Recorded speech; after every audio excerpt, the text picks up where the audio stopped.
acerca de el sacerdocio del Señor Jesucristo. Muy bien. El sacerdocio del Señor Jesucristo. 7 aspectos. Cada noche va a ser muy fácil. Si están tomando notas o más adelante, si se quieren acordar, 7 aspectos cada noche. 7 de su deidad, 7 de su humanidad y ahora 7 de su sacerdocio. Y de hecho vamos a ver el sacerdocio de Cristo en 3 etapas diferentes. Primeramente, hoy, su sacerdocio compasivo, como el Señor Jesucristo es un sacerdote empático, compasivo para con los hombres. Él no es un sacerdote que no puede compadecerse de nosotros o de nuestras debilidades según nuestra semejanza. Él sí es un sacerdote compasivo. También veremos el día viernes el sacerdocio de Cristo según el orden de Melquisedec. Y este es otro aspecto del sacerdocio de Cristo muy importante para entender. Las blancas van adentro de la lavadora. Bien, déjame nada más limpiar otro micrófono aquí y podemos seguir. Muy bien, vamos a acostumbrándonos a esta forma de predicar ambos en Zoom y también en Facebook. Bueno, número 3, mencioné 2, ¿verdad? ¿Fueron 2? Primeramente, sacerdocio compasivo. Número 2, sacerdocio según el orden de Melquisedec. Y número 3, veremos el sacerdocio de Cristo en el santuario. Capítulos 8 al 10 nos van a hablar acerca de Cristo, quien se ofreció a sí mismo, pero también el ministro de un santuario celestial, no un santuario terrenal. Entonces, solamente mencionando algunos de los aspectos del sacerdocio que vemos en la Biblia, específicamente en Hebreos. Hoy, su sacerdocio compasivo. ¿Okay? Leemos los versículos 14 en adelante de capítulo 4, Hebreos capítulo 4, Hebreos 4, 14. Aquí nos va a hablar acerca de su sacerdocio compasivo.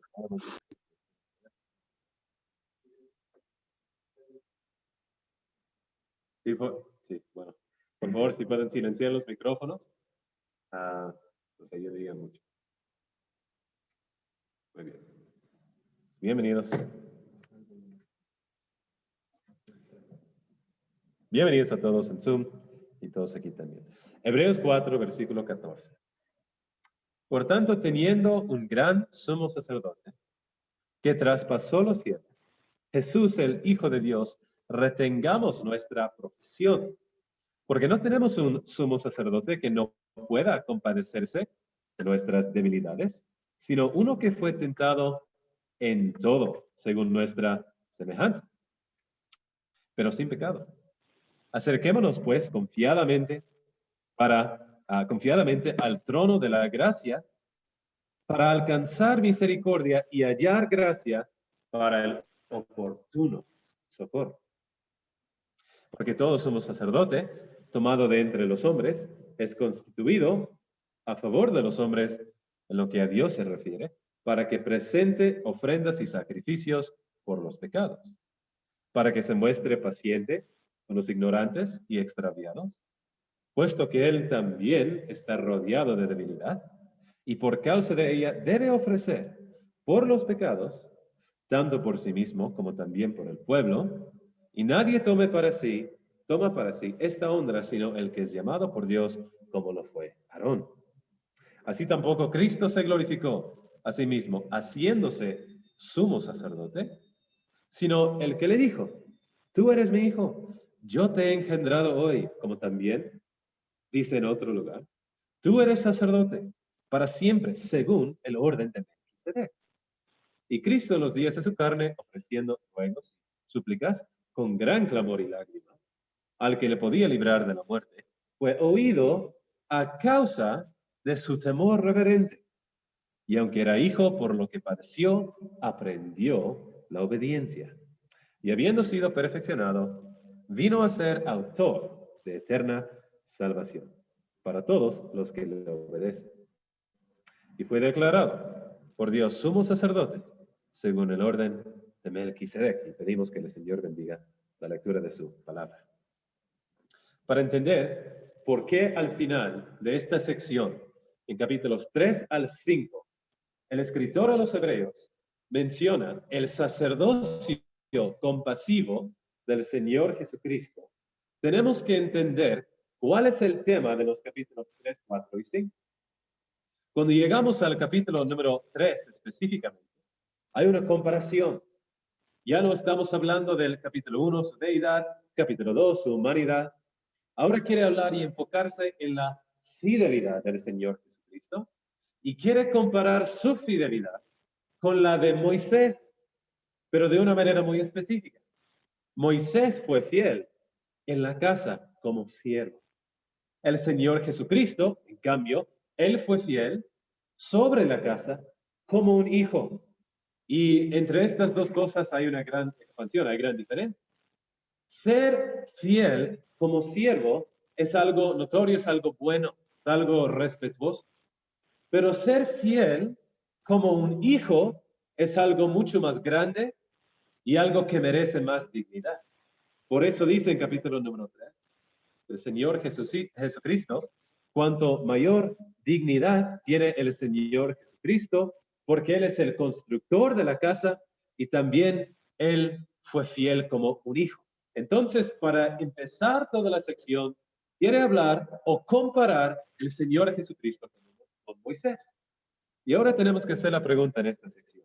¿Por qué está comparando Cristo con Moisés? Y esto es porque hay otro argumento en el libro, no solamente 7 imágenes de Cristo, sino 7 superioridades del Señor Jesucristo a otras personas. Voy a mencionar algunos. Primeramente ya lo vimos, capítulo 1, el primero ya lo vimos, superior a los ángeles. Ahora estamos viendo Cristo que es superior a Moisés. Luego veremos que Cristo es superior a Aarón. Y después veremos que Cristo es superior a Abraham. Y después, capítulos 12, veremos que Cristo aún es superior en su ejemplo a todos los héroes de la fe, etc. Habla de Cristo en su superioridad. Y por eso creo que son 13 veces en el libro de Hebreos que habla de algo mejor, mejor, mejor, mejores promesas. Es un mejor sacerdote. Todo lo que hace es mejor y nos habla de su superioridad. Por eso, en capítulo 3, hace una comparación. Si Moisés era grande y para los judíos escuchando, ellos pensaban en Moisés como el sacerdote y profeta fiel, grande para ellos. No había otro profeta más grande. Pero viene el escritor a los hebreos para decir a estos judíos, el Señor Jesucristo es mayor, superior a Moisés. Y uno podría hacer la pregunta, pues ¿en qué sentido es el mejor? Y dice el escritor, él es mejor porque no fue fiel como siervo, él fue fiel como hijo. Y no solamente fue fiel como hijo sobre la casa, sino también él mismo construyó la casa. Entonces vemos, para empezar, la superioridad del Señor Jesucristo sobre Moisés. Pero en segundo lugar, tenemos que entender, acerca de estos capítulos, 3 al 5, él va a mencionar la superioridad del Señor Jesucristo porque los hombres que estaban viviendo la vida cristiana en aquel entonces, estos hebreos, tenían mucha dificultad, algunos por lo menos, tenían mucha dificultad y perseverar en la vida cristiana. Y por lo tanto, él tiene que dar respuesta. Y él les dice al final, ustedes ahora son la casa de Dios. Cristo como hijo sobre la casa, Cristo construyó la casa, pero hay un privilegio que tiene que tener en mente. Ustedes son la casa de Dios. Luego incluye al final esta gran verdad. Sí, mira lo que dice el versículo 6. Sí retenemos firme hasta el fin la confianza y el gloriarnos en la esperanza. Entonces aquí está explicando, ustedes son la casa de Dios, pero hay una frase condicional, es decir, puede ser que algunos de ustedes que no son salvos, que no tienen el Espíritu Santo, que no tienen el poder necesario para vivir la vida cristiana, puede ser que ustedes caigan en el desierto, puede ser que algunos de ustedes sufran lo mismo que sufrieron los que fueron desobedientes en el desierto. Y por lo tanto, de aquí en adelante, capítulo 4, versículo 13, 3 al 7, al 4, 13, Él va a hablar acerca de perseverar y de entrar al reposo de Dios. ¿Por qué? La sección que nos habla del viaje de Egipto a Canaán, porque hubo varios en el desierto que cayeron. No llegaron al reposo de Dios, no llegaron al descanso de Dios, y nos va a dar 7 razones por las que ellos no llegaron al descanso de Dios. Y dice esto: ojalá que no sean ustedes. Ojalá que ustedes, creyentes, dicen que son creyentes, ojalá que ustedes no caigan en el desierto como aquellos hombres cayeron y no llegaron a la promesa, al reposo de Dios. Y lo va a explicar de esta manera. Lo que puede suceder en el desierto, dice el apóstol, es esto: se puede endurecer el corazón, dice el versículo número 8. Hay que tener cuidado, hermanos, porque la vida cristiana se puede endurecer el corazón. Y mucha grasa se hacen concretas las arterias. Eso lo está diciendo. Se endurecieron los corazones en este sentido, dice el versículo 12. El corazón malo de incredulidad. Eso es lo que va a endurecer el corazón. El corazón malo de incredulidad, de no creer a las promesas de Dios, de dudar de Dios, como ellos dudaron. Es cierto que Dios sí nos va a dar una tierra allá en Canaán. Sí es cierto que vamos a llegar, vamos a pasar el Jordán. No, pues hay cananeos, hay amorreos, hay jebuseos, hay todas las tribus que están acá en esta tierra y adentro de la tierra, todas las tribus que estaban adentro, y es mucho para hacer. Es cierto que sí vamos a llegar. Corazón de incredulidad. Y dice más, dice que provocaron a Dios. Es cierto. Dice que tentaron a Dios. Dice que ellos no conocen. Por tanto, que en mi ira no entrarán en mi reposo.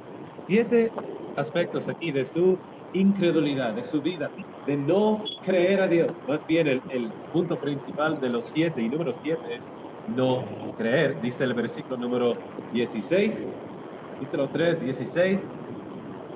Dice: ¿quiénes fueron los que habiendo oído le provocaron? ¿No fueron todos los que salieron de Egipto por mano de Moisés? Dice más adelante, versículo 19, y vemos que no pudieron entrar a causa de incredulidad. Hermanos, esto puede suceder el día de hoy. Nosotros podemos pensar, han sido 2000 años. El Señor Jesucristo no ha regresado. ¿Será que Él no va a regresar? El mundo está en caos. Hay problemas por todos lados. Seguro que el Señor Jesucristo va a venir y Él sí va a cambiar a este mundo que nosotros conocemos y transformarla y librarla de todo el pecado, porque 2000 años es mucho tiempo. Y Él dijo hace 2000 años que ciertamente vengo en breve. Para mí esto no ha sido breve. Hermanos, cuidado, que no haya en nosotros un corazón malo de incredulidad para apartarse del Dios vivo. Es difícil la vida cristiana porque hay tantas cosas que entran: la salud, la economía, la familia, etcétera, la asamblea, tantas cosas que van a entrar a la vida. Es difícil por estas cosas, y a veces una dificultad en el matrimonio, y la fe, nuestra confianza en el Señor ya no es la misma como antes. Una dificultad con la economía, y la fe, confianza, no es tan fácil como antes. Por lo tanto, es común que entre en nuestras vidas un corazón malo de incredulidad. Y sigue esta sección hablando de todas las dificultades de la vida cristiana. Nada más voy a mencionar algunos más. Dice el versículo, capítulo 4, y dice en el versículo número 7, dice otra vez: determina un día, hoy, diciendo después de tanto tiempo, por medio de David, como se dijo: si oyerais hoy su voz, no endurezcáis vuestros corazones. Porque si Josué les hubiera dado reposo, no hablaría después de otro día. Por tanto, queda un reposo para el pueblo de Dios. Porque el que ha entrado en reposo también ha reposado de sus obras, como Dios de las suyas. Procuremos, pues, entrar en aquel reposo, para que ninguno caiga en semejante ejemplo de desobediencia. Yo creo que este reposo, hay diferentes maneras de verlo, pero hermanos, quiero sugerirles en esta tarde que cuando habla de un reposo, está hablando de un reposo eterno en los cielos con el Señor Jesucristo, el poder del cual se extiende hasta el presente, a nuestras vidas en este mismo momento, para poder vivir la vida cristiana con el poder del descanso en Cristo y el poder del reposo eterno. Vivo con este poder en el día presente. Por eso dice, procuremos pues entrar en aquel reposo. ¿Por qué? Porque la vida es difícil. No vamos a pensar que no hay tentación. Vamos a ser realistas, hermanos. Reconocer todo lo que viene a la mente, esos problemas mentales que vienen a nuestras mentes, algunos más que otros. Esos problemas que vienen a la asamblea y nos viene la tentación de rendirnos y decir, me voy, ya no, ¿por qué? ¿Por qué sufrir? La vida cristiana misma, pues ¿por qué? Leer, qué fastidio, leer y orar. Estar viviendo la vida de esta forma, restringida, limitada. No, ¿por qué? Mejor vivo la vida como me da la gana, como otros hombres. Se parecen, parece que son más felices. Corazón malo, de incredulidad. Y es la vida cristiana. No endurezcáis vuestros corazones. Pero llega la pregunta al final de toda esta sección. Bueno, Pablo, quien sea que escribió el libro, es difícil. Es difícil. ¿No hay recurso para nosotros? ¿No hay algo que nosotros podemos hacer? ¿O algo que nos puedes dar para ayudarnos en esta vida? Porque como lo estás explicando, pues es muy difícil. Y en esta sección de 14 hasta 5, versículo número 10, es donde el apóstol, donde el escritor nos habla del sacerdocio compasivo. Bueno, ¿sabe lo que nosotros necesitamos en la vida cristiana? Necesitamos a un sacerdote compasivo. Y así vamos a poder perseverar y entrar en ese reposo. Pero sin él no lo vamos a hacer. Tal como el pueblo de Israel necesitaban sacerdotes en el desierto para llegar a Canaán, muchos no acudieron al recurso y cayeron en el desierto. ¿Será que alguien en esta tarde se va a caer? No perder la salvación, no hablamos de esto, sino caer en el sentido de realizar o reconocer que no tiene la salvación, que lo que tiene no es genuino, no es verdadero, no es el Espíritu Santo. Fueron emociones nada más y caen esas personas en el desierto.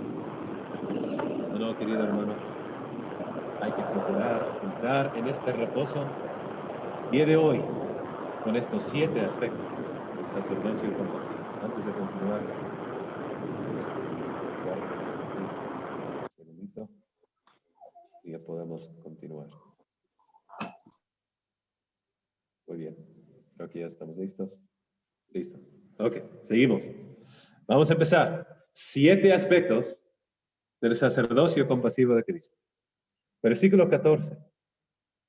Dice que Él traspasó los cielos. Número 1. El Señor Jesucristo tiene un sacerdocio compasivo permanente. Número 2. Dice que Él fue tentado en todo según nuestra semejanza. Mencioné el día lunes, pero quiero profundizar este tema.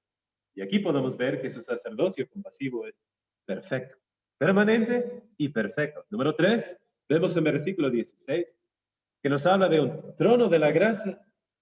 Y aquí podemos ver que tenemos permiso para entrar o para acercarnos al trono de la gracia. Número 5, versículo 5 del capítulo 5, pero número 4, en nuestro bosquejo, tampoco Cristo se glorificó a sí mismo. Él fue glorificado por el Señor y llamado sacerdote. Y aquí vemos una proclamación que viene de Dios. Número 4. ¿Okay? Entonces vamos al número 5, versículo número 7. Dice que Él fue oído a causa de su temor reverente. Y aquí podemos ver el patrón que nos dejó el Señor Jesucristo en su sacerdocio compasivo. Versículo 8. Aquí podemos ver el padecimiento Él aprendió obediencia por medio del padecimiento. Y finalmente, versículo 9, el autor de la salvación. Este es el propósito de todo lo que vino a hacer el Señor Jesucristo, ser el autor de eterna salvación. Entonces ahí los tenemos. Para poder vivir la vida cristiana, para perseverar, para procurar entrar en el reposo que Dios ha establecido, descansar de nuestras obras y gozar del reposo en el cual Dios ya está gozando el día de hoy, desde el día 7 de la creación. Dios, reposando, el reposo de Dios nos espera a todos los que queremos y los que podemos. Por este sacerdote compasivo, vivir una vida fiel, no con corazón malo, no tener endurecido el corazón, no tentar a Dios como en la provocación, no ser desobedientes, sino ser agradables a Dios. Solamente es posible con estos 7 aspectos del sacerdote compasivo. Un poco difícil decirlo. Número 1, quiero notar en el sacerdote compasivo permanente que él traspasó los cielos. ¿En qué sentido traspasó los cielos? ¿O de qué podemos aprender de su sacerdocio? Pues aprendemos por contraste. Los primeros sacerdotes, siempre haciendo los contrastes, el escritor a los hebreos, él dice, los primeros sacerdotes, ellos entraban al lugar santísimo, pero el lugar santísimo estaba en la tierra y por lo tanto fue limitada. Y entraba al lugar santísimo detrás de un velo físico, en un tabernáculo físico, y por lo tanto una vez al año, y por lo tanto tuvo que regresar, y por lo tanto limitado. Entró un hombre una vez al año y solamente unas horas durante el año en el día de la expiación. Sí entró, sí traspasó el velo, pero el velo terrenal. Pero dice el escritor, cuando vamos en la vida cristiana y hay la dificultad y nos llega la tentación de tener un corazón malo, un corazón incrédulo, hay que pensar en un sacerdote que no entra por un velo físico, que no entra por un velo terrenal, sino uno quien entra y entró un velo celestial, y es decir, aquí las palabras del escritor, traspasó los cielos. Él no fue al tabernáculo y no fue al templo.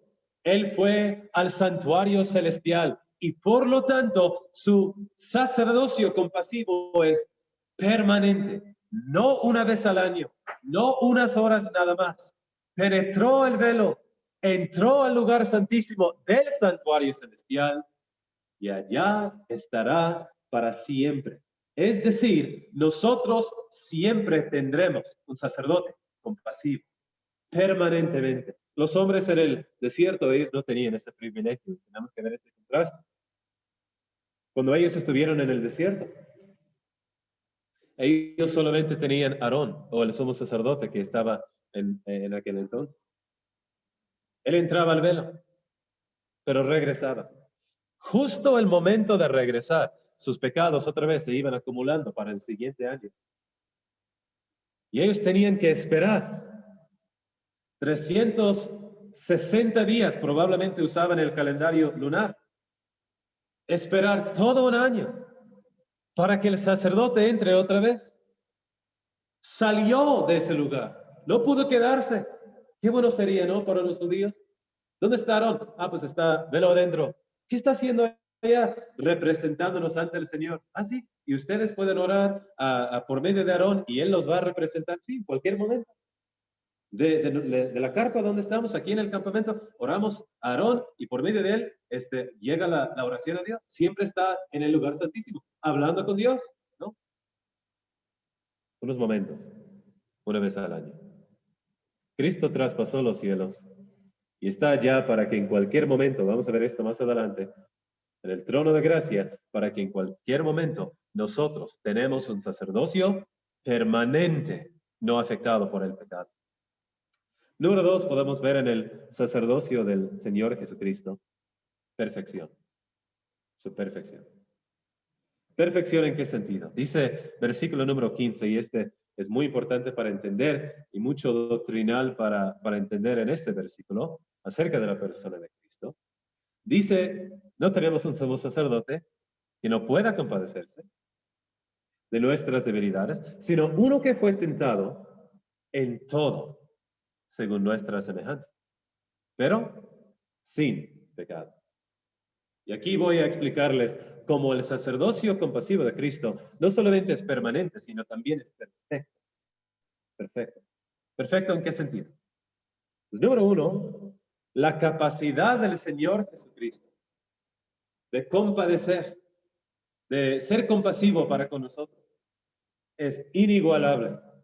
No hay ninguna persona, aunque los sacerdotes sí lo hacían, y ellos sí, dice capítulo 5, versículo 1, que ellos sí eran pacientes con los ignorantes y extraviados, ellos también estaban rodeados de debilidad, por lo tanto había cierta compasión, pero la capacidad del Señor Jesucristo para compadecernos a nosotros es inigualable.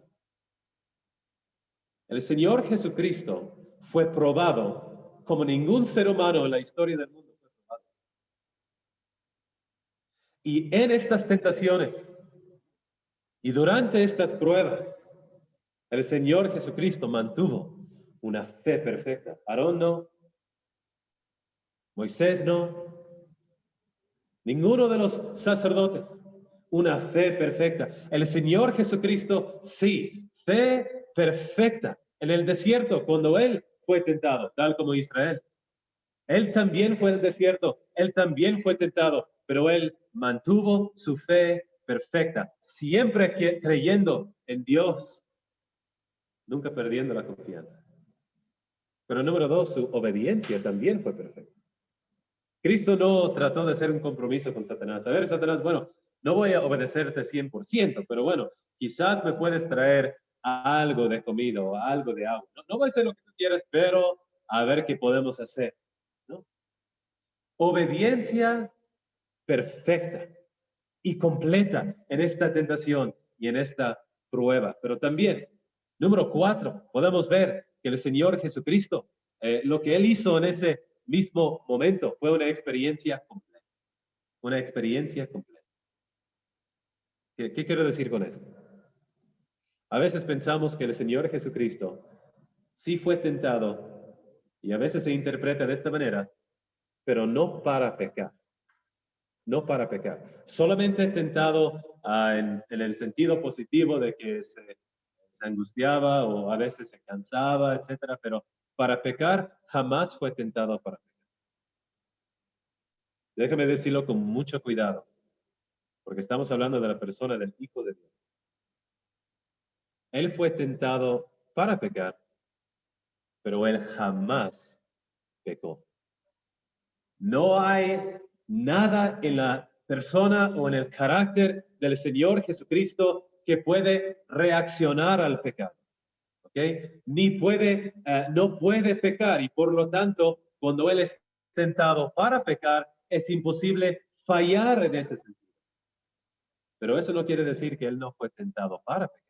¿Okay? Es una buena distinción y esto es muy importante para ayudarnos a nosotros, porque podemos decir, bueno, pues si el Señor Jesucristo, si Él es Dios, ¿no? Ahí viene la mentalidad otra vez. Si Él es Dios, ¿cómo es relevante esto para mí? Yo no soy Dios, Él sí. Él fue tentado, pero Él es Dios. Quiero decirles algo en esta tarde y espero que quede muy grabado en sus mentes como ha quedado en mi mente también. La deidad del Señor Jesucristo no lo excluye para ser un ejemplo relevante, sino que lo enfatiza, lo ilumina, lo hace un mejor ejemplo para nosotros. ¿Por qué? Les voy a decir. Porque para una persona perfecta, las pruebas son más severas, más severas. ¿Okay? Déjame decirlo otra vez. Para una persona, para Cristo mismo, el Hijo de Dios, las tentaciones que Él sufrió, Él las experimentó de una manera que nosotros jamás pudiéramos experimentar. ¿Por qué? Porque nosotros cedemos a las tentaciones. Y aún así, cuando no cedemos a las tentaciones, no las experimentamos como un ser perfecto lo experimentaría. Entonces, cuando el Señor Jesucristo, aunque no tuvo el potencial para pecar y no pudo pecar y no pecó, Él sí experimentó la tentación de una forma distinta a la de nosotros, a nuestra experiencia, pero una forma más severa. Y por lo tanto, sí es un ejemplo relevante para nosotros. Y por lo tanto, cuando vemos su compasión y cuando Cristo dice, o dice la palabra en capítulo 2, versículo 17, que Él sí fue tentado en todo, que Él sí fue hecho semejante a sus hermanos en todo sentido. El Señor Jesucristo sí es un ejemplo para nosotros, para seguir. Él sí superó y perseveró y Él sí entró al reposo de Dios. Fue fiel. No tuvo un corazón malo de incredulidad. No provocó, no tentó a Dios y por lo tanto es el ejemplo para nosotros. Su compasión perfecta. Él sabe, querido hermano, Él sabe precisamente lo que es vivir su experiencia.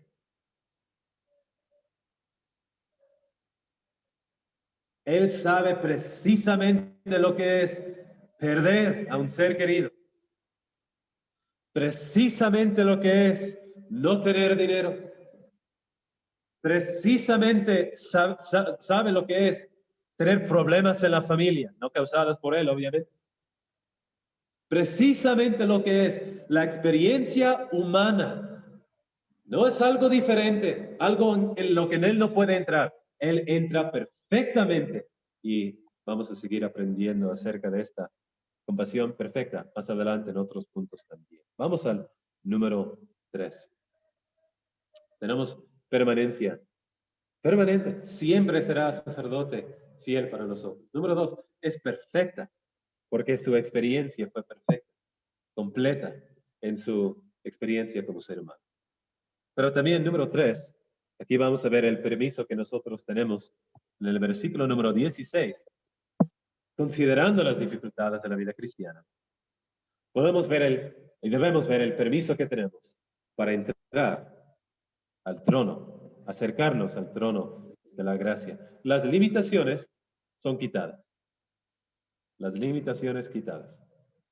Número 1, cuando pensamos en una persona que quiere ayudarnos, y especialmente en la religión popular es el ejemplo más fácil, pensamos en limitaciones en estos días.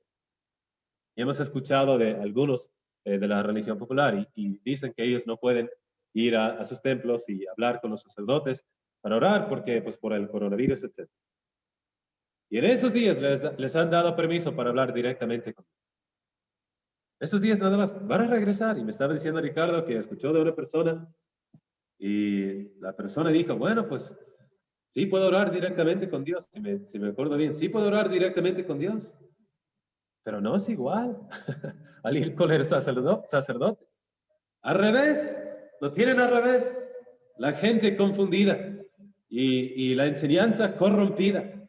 Esta doctrina falsa de ir a los hombres y pedir al hombre antes de ir directamente con Dios al trono de la gracia. Las limitaciones son quitadas. Tenemos permiso porque dice confiadamente, confiadamente al trono de la gracia. Querido hermano, nosotros hemos recibido esta enseñanza directamente de los apóstoles, que no hay un hombre físico a quien tenemos que ir para pedir a Dios. Confiadamente al trono de la gracia podemos ir para pedir y para encontrar el oportuno socorro. Las limitaciones son quitadas con este permiso. Hay otro aspecto, las reacciones esperadas. A veces cuando vamos a personas y les confesamos algo, tenemos temor de lo que van a decir. Pues, ¿qué? ¿Cómo va a reaccionar? Y supongo que también la religión popular y bueno, otras circunstancias cuando uno quiere confesar y también algunos tienen un pensamiento equivocado de Dios que cuando van a ir a confesar algo, Dios que nos va a dar un sopapo, algo así, ¿no? Les va a pegar, golpear. Dice el escritor, vamos confiadamente al trono de la gracia. de la gracia. No es el trono de regaño. Es el trono de la gracia y por lo tanto hay una reacción garantizada que podemos esperar cada vez que vamos a la presencia de Dios. Y es esta, que Él va a mostrar gracia a mí. Cada vez que voy a confesar o cada vez que yo voy para pedir ayuda, es un trono de gracia. Y aquí hay otra comparación o contraste con el antiguo pacto. Ellos tenían este trono. Se llamaba la silla de misericordia. ¿No? Algunas traducciones, la silla de misericordia. Este es el trono de la gracia. Ellos tenían acceso una vez al año, pero este trono de la gracia nosotros tenemos confianza para llegar en cualquier momento. Ellos no podían entrar al tabernáculo, mucho menos el lugar santísimo. Nosotros confiadamente entramos con confianza, como decimos en México, con confianza. Entramos al trono de la gracia. ¿Y ahora con qué resultado? Número 3. Resultado garantizado y necesario. ¿Para qué? Hallar gracia, alcanzar misericordia y hallar gracia para el oportuno socorro. Hermanos, hay una respuesta garantizada para nosotros y es encontrar misericordia y gracia. 2 palabras. ¿Por qué estas 2 palabras? Estas 2 palabras específicamente porque hablan de 2 aspectos de la vida cristiana. Cuando pensamos en la misericordia, estamos pensando en una persona que anda débil, necesita ayuda. Débil quizás por cosas que han sucedido y la mente ya no es tan fuerte como antes. No ha estado leyendo, no ha estado orando y la perspectiva se ha cambiado, se ha moldeado más como la perspectiva del mundo. Y esa persona va al Señor y le pide ayuda al Señor. Señor, espero hermanos que hacemos esto con regularidad. Oh Señor, la mentalidad del mundo me ha infectado. He estado escuchando las voces del mundo, de los hombres, y la manera que ellos piensan, ahora yo estoy pensando, oh Padre, ayúdame. Esto no es tu plan para mí, yo sé. Esas personas encuentran misericordia. Misericordia. Hermanos, debe decirlo muy rápidamente. Tenemos permiso para entrar confiadamente al trono de la gracia. Hay que hacerlo con regularidad. Acudir, aprovechar de estos enormes recursos que nosotros tenemos. La segunda palabra es la gracia. Y en mi mente yo veo esto más como las personas que han fallado. No es una falla. Falla en cuanto a un pecado. Oh Señor, yo hice tal pecado y lo hice a sabiendas con los ojos abiertos. Yo supe lo que estaba haciendo. Yo, Padre, no hay ninguna excusa para mí. Lo confieso delante de ti. Dame el poder para vivir la vida como tú quieras que sea vivida. Y esas personas viven o encuentran gracia. No un regaño. ¿Cómo? No. Gracia. Directamente del Señor. Entonces, número 3, tenemos permiso. Permanente traspasó los cielos. Perfecto, fue tentado en todo, según nuestra semejanza, pero sin pecado. Perfecta su experiencia como ser humano. Y número 3, el permiso que tenemos para llegar al trono de la gracia, hermanos. Voy a repetirlo. Nosotros en la vida cristiana es difícil, es fácil tener un corazón malo de incredulidad. Fácil. Por lo tanto, necesitamos a nuestro sacerdote compasivo para con nosotros. Vamos, número 4, dice capítulo 5, versículo 5. Aquí nos habla acerca del Señor Jesucristo y la proclamación que Él recibió. La proclamación.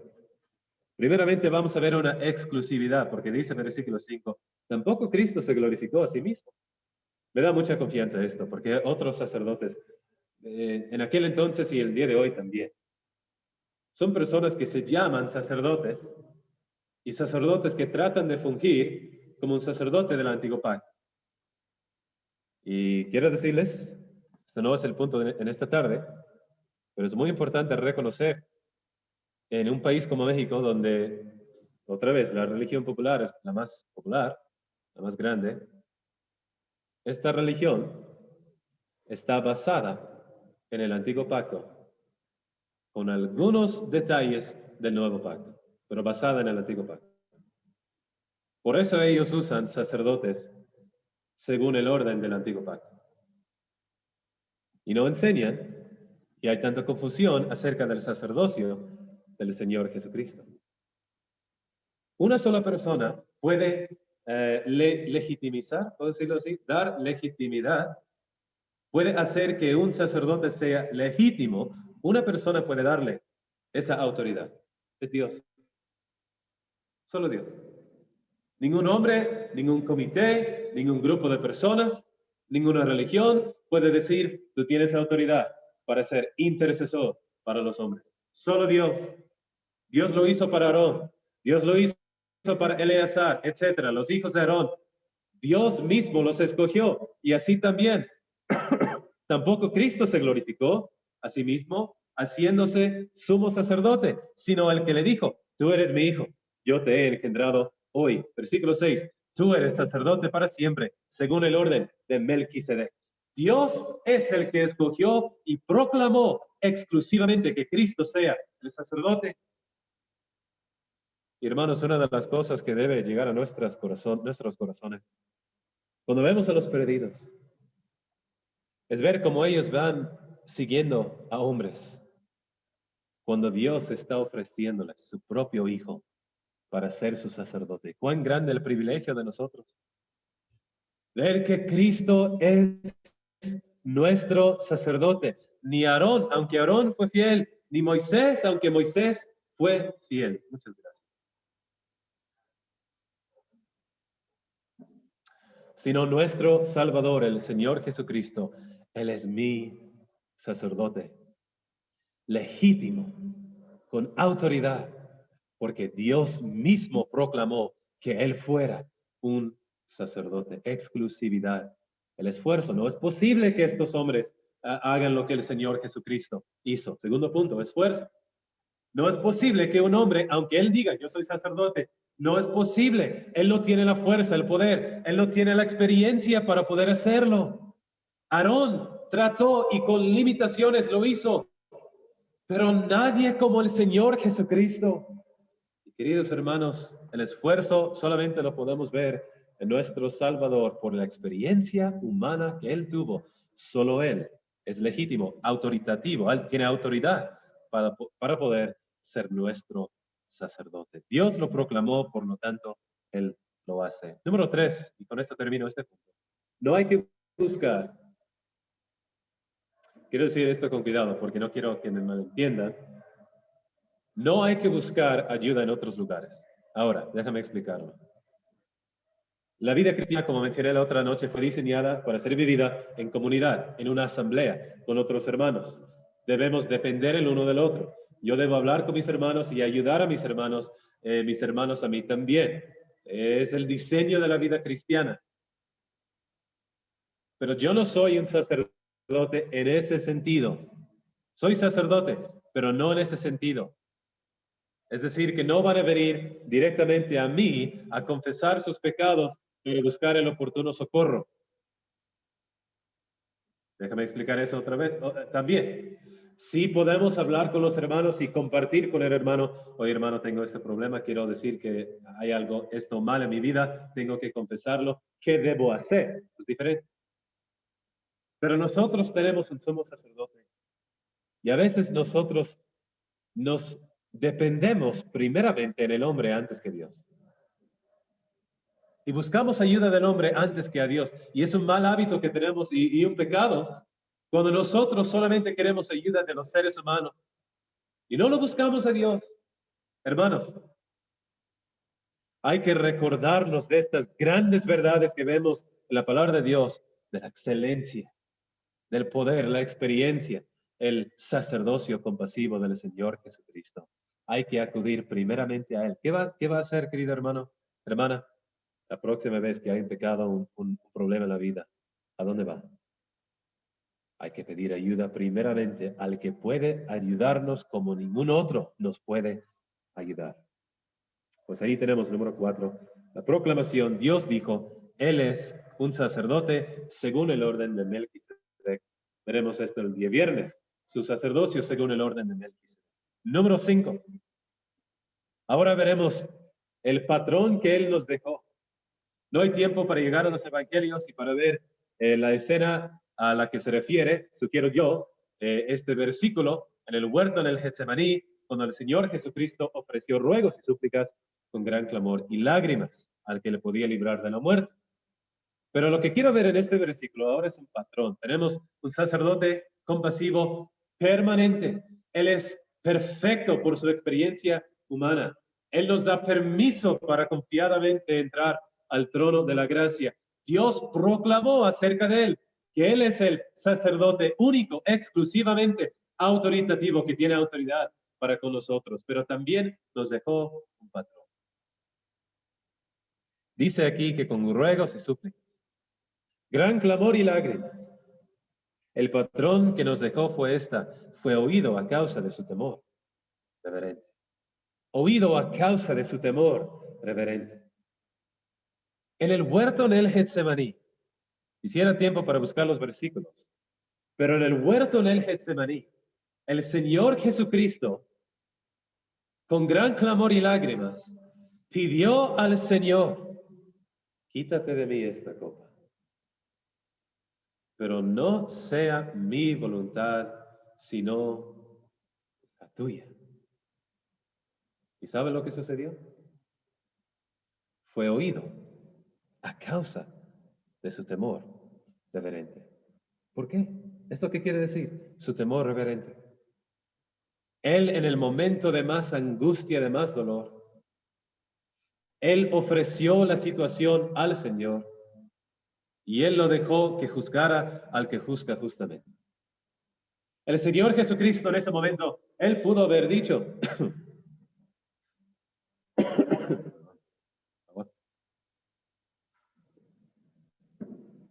él pudo haber dicho en ese mismo momento, a ver, 10 legiones de ángeles para venir y salvarme de lo que voy a sufrir por Judas que me va a traicionar en estos momentos. Y más adelante los sacerdotes que me van a bofetear y Pilato que me va a condenar y la cruz donde voy a sufrir. 10 legiones de ángeles. O en el desierto también, como mencioné, pan, comida, agua para tomar 40 días en el desierto. O más adelante en la cruz. Otra vez, un ejército de ángeles para venir y salvarme de este sufrimiento en la cruz. No lo hizo.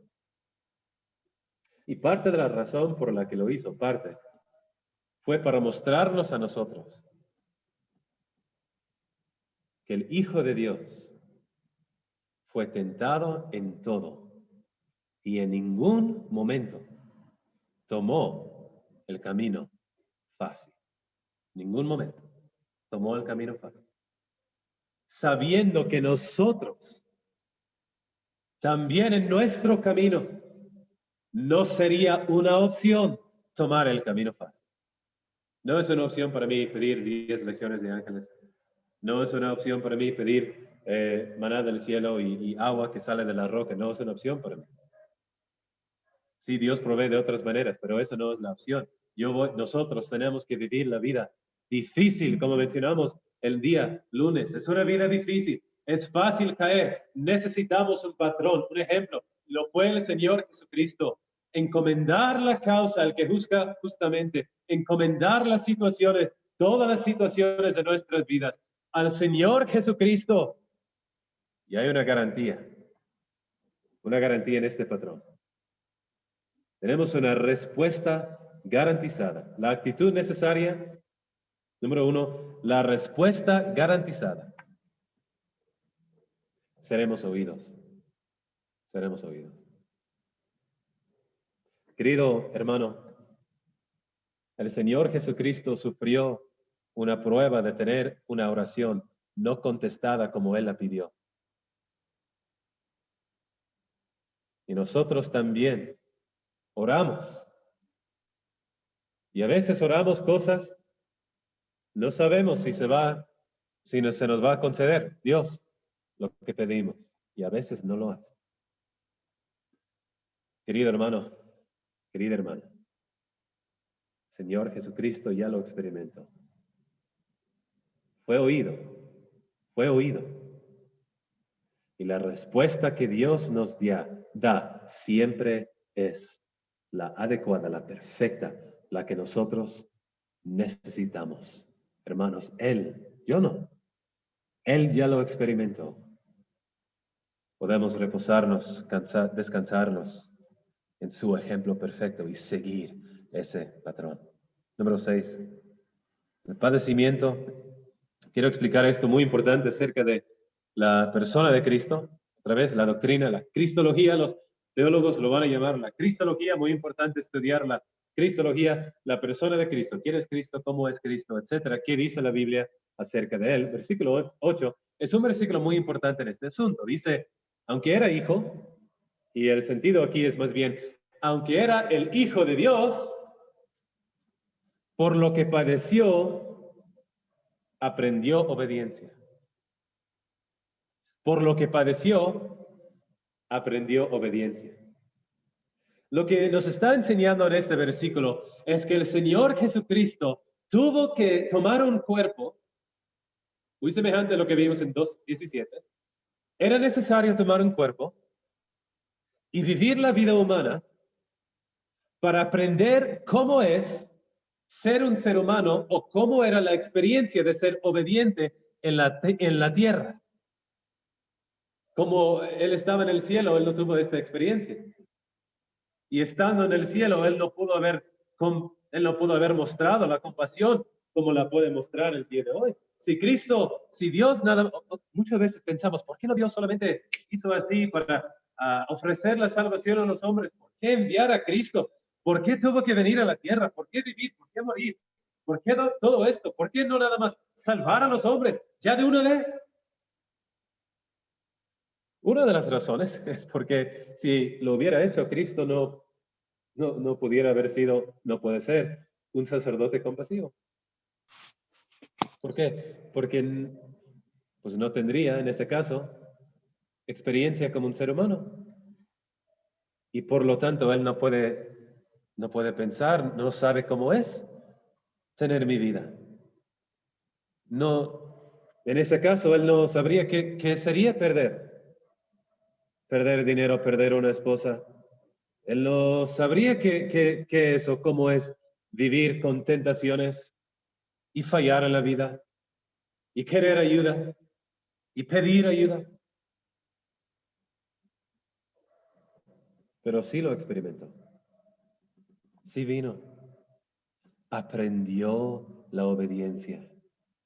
No vamos a pensar que él aprendió cómo ser obediente. Cristo era allá en el cielo y no supo cómo ser obediente. No.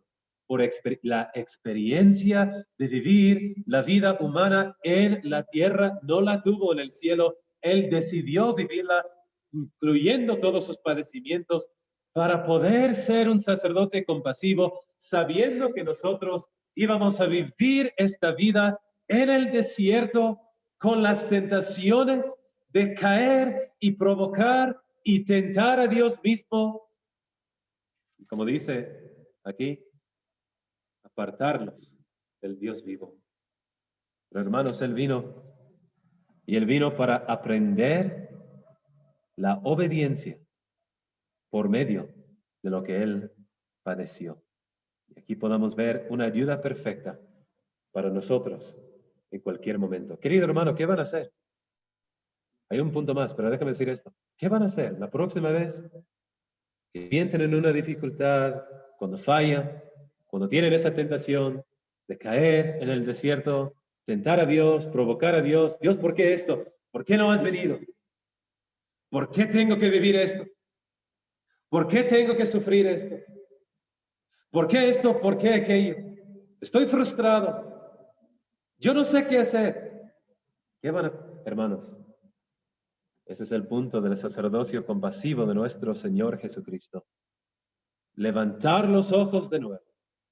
Quitarlos de aquí, de la tierra, de la mentalidad de los hombres, como piensa el hombre en la carne. Levantar y fijar nuestros ojos en el Señor Jesucristo, el que vivió en la tierra. Él experimentó todo lo que nosotros experimentamos. y de una manera aún más profunda que nosotros la experimentamos para poder ser compasivo. Y hermanos, hay que llegar al trono de la gracia y alcanzar la misericordia, hallar gracia en esos momentos oportunos de necesidad para seguir, para procurar entrar al reposo que Dios tiene para nosotros. Termino con número 7. 7 excelencias de Cristo. Y ahora llegamos al propósito. Déjame resumirlos y así termino. Para vivir la vida acá. Dice versículo 6 de capítulo 3, allí inicia el punto, el entendimiento del escritor. Pero Cristo como hijo sobre su casa, la cual casa somos nosotros, si retenemos firme hasta el fin la confianza y el gloriarnos en la esperanza, si retenemos. Si oyereis hoy su voz, no endurezcáis vuestros corazones. Es posible. Es necesario, a la luz de estas tentaciones, es necesario tener el sacerdote. Número 1, el sacerdote permanente traspasó los cielos. El sacerdote perfecto fue tentado en todo. Número 3, el permiso que nos da a llegar al trono de la gracia. El sacerdote que tiene autoridad, proclamado hijo de Dios y sacerdote según el orden de Melquisedec. El sacerdote que nos dejó el patrón fue oído a causa de su temor reverente, lo encomendó a Dios. Versículo 8 y aquí número 6, el sacerdote que padeció, aprendió por la obediencia. Él sabe precisamente lo que es ser un ser humano. Versículo 9 y número 7. Necesitamos este sumo sacerdote compasivo, porque Él es el autor de nuestra salvación, el propósito de su sacerdocio fue ser el autor de nuestra salvación. Quiero que noten la frase en este versículo. No voy a mencionar el versículo 10 porque es el tema del viernes, entonces tiene que regresar para aprender acerca del sacerdocio de Cristo según el orden de Melquisedec. 3 aspectos de su sacerdocio: compasivo, según el orden de Melquisedec, y número 3, su sacrificio en el santuario, capítulos 8 al 10. Aquí vemos una frase en versículo 9: vino a ser autor de la eterna salvación para todos los que le obedecen. Para todos los que le obedecen. La vida cristiana no es, y sabemos muy bien aquí en esta asamblea, espero que no estoy viendo todos los que están escuchando, pero la vida cristiana no se trata de repetir una oración de fe y luego vivir la vida y de vez en cuando llegar a alguna iglesia y bueno, si quiero leo mi Biblia y cuando hay un problema voy a orar, pero lo demás durante el año voy a vivir mi vida como quiera. Esto no es el diseño, no es la vida cristiana. Dice que Él es el autor de la salvación para todos los que le obedecen. Jonathan, ¿estás ahora predicando una salvación por obras? Entonces, ¿se fueron a Estados Unidos allá para buscar ayuda y regresaron con falsa doctrina? ¿Salvación por obras? No. No es una salvación por obras, sino es un agradecimiento, un esfuerzo, es una necesidad en la vida cristiana. Obedecer al Señor, porque si no, vamos a caer. No quiero confundirlo, déjame decirlo de la manera más clara que pueda. En la vida cristiana, en nuestras experiencias, a veces hay personas que entran a la asamblea incluso, y resulta que años después se ve que no son salvos. No porque pueda ver su corazón, sino porque sus acciones lo muestran. Esas personas caen en el desierto. La persona que no es salva no va a perseverar. La persona que no es salva es una persona que no va a ser obediente y ni va a querer seguir siendo obediente. Pero la persona que es salva, verdaderamente, en un momento, recibe el Espíritu Santo y durante toda la vida, aunque hay altos y bajos, aunque hay montes y valles, esa persona persevera y obedece todo lo que dice la palabra de Dios, incluso esta parte donde dice, procuremos entrar. Cuando falla la persona, va al sacerdote compasivo. Cuando hay una caída, se levanta con el poder de Dios y regresa a su sacerdote compasivo. Cuando hay dificultades, la persona regresa por el poder de Dios al sacerdote compasivo. Y por eso dice, todos los que obedecen, porque los que son salvos imitan al carácter del que los salvó.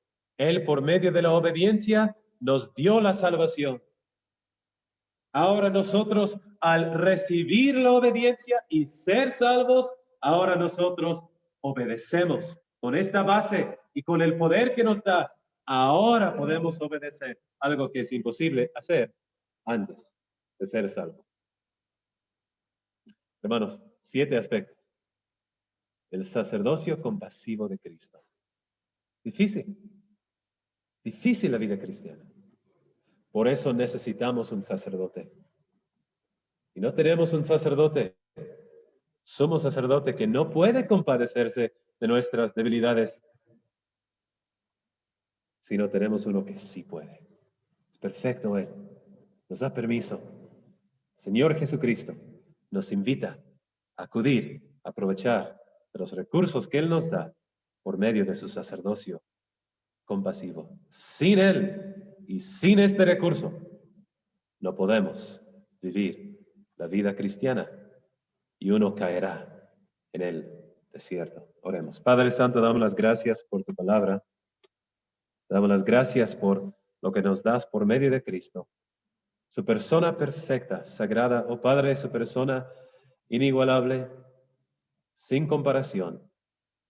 Damos las gracias por todo lo que Él hizo a nuestro favor, todo lo que Él experimentó, y pensamos, Padre, en su condescendencia de nuevo, hecho un poco menor que los ángeles y coronado de gloria y de honra, y todo a nuestro favor para salvarnos del infierno y del pecado, para liberarnos del poder del pecado, para darnos esta esperanza. Ayúdenos, Padre, a retener nuestra confianza y el gloriarnos en la esperanza.